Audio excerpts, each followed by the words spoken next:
Oh, good morning. Be, happy birthday.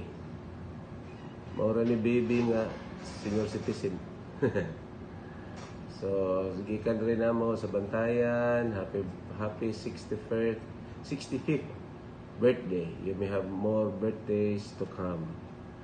So, for the information of everybody, mauni si baby ang nag-type sa akong appointment pag-abot na ko diya sa Oslo 28 years ago.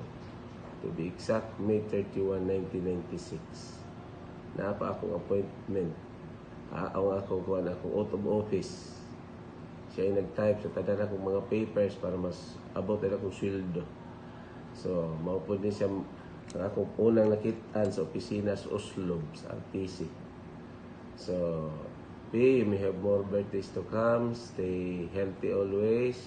And God bless you. Happy birthday again.